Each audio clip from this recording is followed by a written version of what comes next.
নির্বাচন কমিশনের পক্ষ থেকে আমরা প্রবাসী ভোটাধিকার নিয়ে উদ্যোগ নেওয়াকে আমরা স্বাগত জানাই।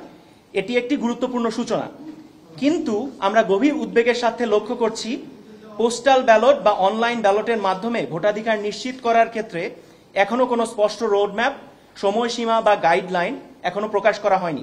বলা হচ্ছে যে শুধুমাত্র কয়েকটি দেশে সীমিত আকারে পাইলট হিসেবে এটি চালু করা হবে, আর রাজনৈতিক ঐক্য না হওয়ার অজুহাতে এখনো প্রবাসী ভোটার নিবন্ধন করা শুরু হয়নি। কিন্তু প্রশ্ন হলো, এই বৈষম্য কেন? এর কারণ কি? প্রবাসীরা কি এই দেশের নাগরিক নন?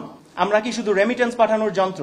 আজ আমরা গর্বের সাথে বলতে চাই, জুলাই বিপ্লব সহ দেশের প্রতিটি গণতান্ত্রিক আন্দোলনে প্রবাসীরা সক্রিয়ভাবে ভূমিকা রেখেছেন।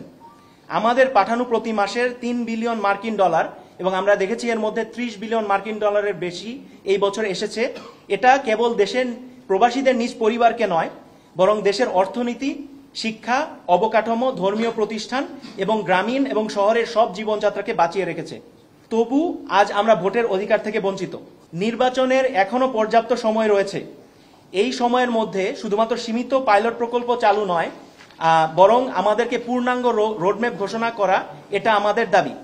আমরা বিশ্বাস করি নির্বাচন কমিশনের এখনই সাহসী ও কার্যকরী এবং সময়োপযোগী সিদ্ধান্ত নেওয়ার সময়। আমরা এনসিপি ডায়াসপোরা অ্যালায়েন্সের পক্ষ থেকে নির্বাচন কমিশনের কাছে স্পষ্ট 3 দফা দাবি তুলে ধরছি। প্রথম দফা, প্রবাসী ভোটার নিবন্ধন প্রক্রিয়া দ্রুত শুরু করতে হবে এবং এই প্রক্রিয়ার একটি সুষ্ঠু এবং সুস্পষ্ট রোডম্যাপ 14 আগস্টের মধ্যে নির্বাচন কমিশনকে ঘোষণা করতে হবে। দ্বিতীয়ত, পোস্টাল ব্যালট বা অনলাইনে প্রদত্ত ভোট যেন সময় মতো স্বচ্ছতার সাথে গণনায় অন্তর্ভুক্ত হয় তা নিশ্চিত করতে হবে। তৃতীয়ত, প্রবাসীদের ভোটাধিকার কার্যকর করার জন্য একটি স্থায়ী উচ্চ পর্যায়ের কারিগরি কমিটি গঠন করতে হবে, যা 2026 পরবর্তী নির্বাচনগুলো নিয়েও দীর্ঘমেয়াদে আমাদের প্রবাসী স্টেক হোল্ডারদের সাথে কাজ করবে। আমাদের যে নিবন্ধন প্রক্রিয়া শুরু করতে হবে, এটা যাদের জাতীয় পরিচয়পত্র নেই তাদের এবং যারা নতুন ভোটার বিশেষত তাদের বিদেশে অবস্থানের জন্য তথ্য হালনাগাদের কাজ দ্রুত শুরু করতে হবে। বিশেষভাবে এই প্রক্রিয়াটি যেহেতু জটিল এবং সময় সাপেক্ষ হতে পারে, এজন্য প্রবাসী ভোটার নিবন্ধন যদি এখন শুরু না করা যায়, পাসপোর্ট অন্তর্ভুক্তি না করা যায়, তাহলে কিন্তু ভোটের প্রক্রিয়া, প্রবাসের ভোটের প্রক্রিয়া সম্পূর্ণ অকার্যকর হয়ে পড়বে। আমাদের দূতাবাস ও কনসুলেটগুলোতে এখনো নিবন্ধন শুরুর কোনো কার্যকরী এবং ভিজিবল উদ্যোগ নেওয়া হয়নি। এ নিয়ে প্রবাসীরা অনেক ধোঁয়াশার মধ্যে আছেন। কিভাবে এই ব্যালটগুলো যাচাই হবে, কোথায় এগুলো পাঠানো হবে তা স্পষ্টভাবে বলা জরুরি। বিশেষভাবে আমরা কয়েকটি পয়েন্ট জানতে চাই। ভোট গণনার জন্য পোস্টাল ব্যালট কিভাবে যাচাই অর্থাৎ ভেরিফিকেশন বা অনুমোদন বা ভ্যালিডেশন করা হবে, এই নিয়ে আমরা জানতে চাই। এটার জন্য সুস্পষ্ট রোডম্যাপ এবং ব্যবস্থা আমাদেরকে দিতে হবে। এগুলা কোথায় পাঠাতে হবে, যেমন নির্বাচন কমিশন, সংশ্লিষ্ট দূতাবাস বা অন্যান্য কোনো ঠিকানায়, এটার একটা স্পষ্ট নির্দেশনা দিতে হবে। ব্যালট পৌঁছানোর সময়সীমা ও গৃহীত ব্যালট গণনায় অন্তর্ভুক্ত করার নিয়ম কিভাবে নির্ধারিত হবে সেটা আমাদেরকে জানাতে হবে। প্রক্রিয়াটি যেন স্বচ্ছ হয় এবং কোনো ভোট যেন বাদ না পড়ে তা নিশ্চিত করতে নির্বাচন কমিশন কি ধরনের মনিটরিং বা ট্র্যাকিং, যাতে এই ভোটগুলো হারিয়ে না যায়, তার ব্যবস্থা নিশ্চিত করতে হবে।